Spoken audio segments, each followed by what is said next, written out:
So let's talk about Robinhood.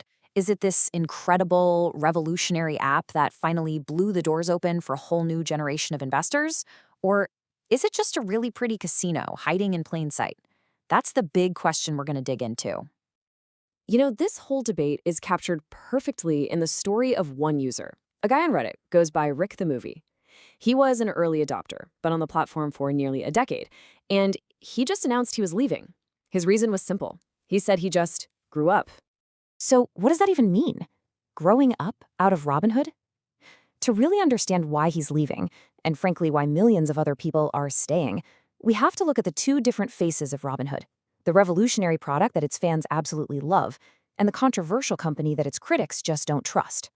Okay, first, let's dive into the fans' perspective, the story that Robinhood's loyal users see. And this is the story of a true industry game changer. To really get why Robinhood made such a splash, you gotta remember what investing was like before.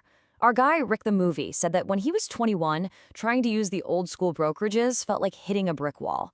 We're talking clunky websites and a fee on every single trade. It just made investing feel totally out of reach. And then Robinhood comes along and just shatters that wall.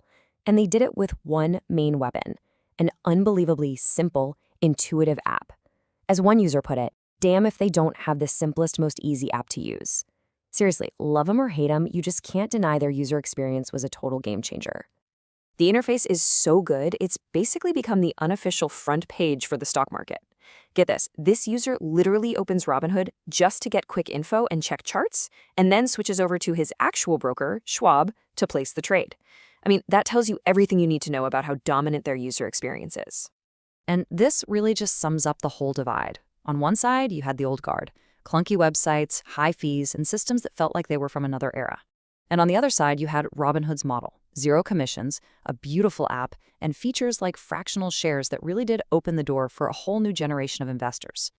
But as Robinhood got bigger and bigger, a different story started to take shape, a counter-narrative.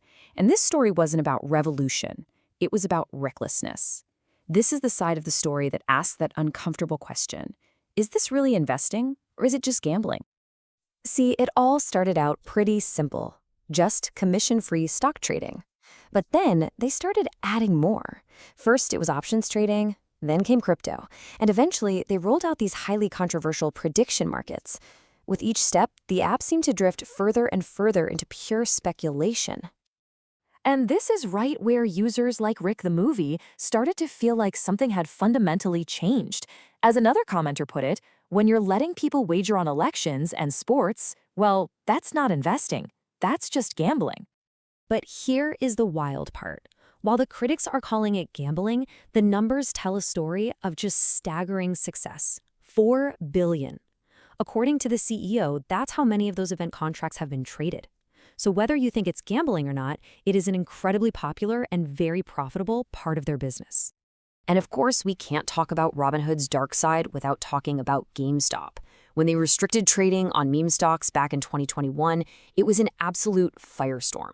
It pulled back the curtain on their whole commission-free model, this thing called payment for order flow, and made people ask if they were the real customers or if it was the Wall Street firms buying their trades. For tons of users, it was a fundamental breach of trust that sent them running for the exits, and that stain has been very, very hard to wash off. So you have these two clashing stories about the product. But what about Robinhood the company? The stock ticker hood? Let's switch gears and look at the bull case, the argument for why this thing might be a financial powerhouse in the making. For investors, the most crucial point is that this company is a money-making machine.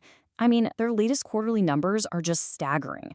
Almost $1 billion in revenue, nearly $400 million in net income, with revenue up 45% and profits more than doubling. And a lot of that explosive growth, it's being fueled by those same controversial high-frequency trading products. And just look at the scale of assets on the platform now: $279 billion. That's almost double what it was just a year ago. So let's be clear, this is not some little startup anymore. We're talking about a major financial institution. So the bull case really boils down to this: they've captured the Gen Z and millennial market, they innovate at a lightning-fast pace with this big vision to become a one-stop shop for finance. And on top of that, they've got aggressive plans to expand around the world. Investors betting on them think this is just the beginning. But you know how it goes. For every bull, there's a bear. And the skeptical view is that all this impressive growth might just be a house of cards. Okay, this slide right here, this is the whiplash moment. The average Robinhood account holds less than $7,000. Now, compare that to a classic broker like Schwab, where the average account size is over $200,000. That difference is absolutely massive, and it's right at the heart of the bear case. And this gets to the real core of the argument. It's that Robinhood's customers, while there are a lot of them, are just less valuable.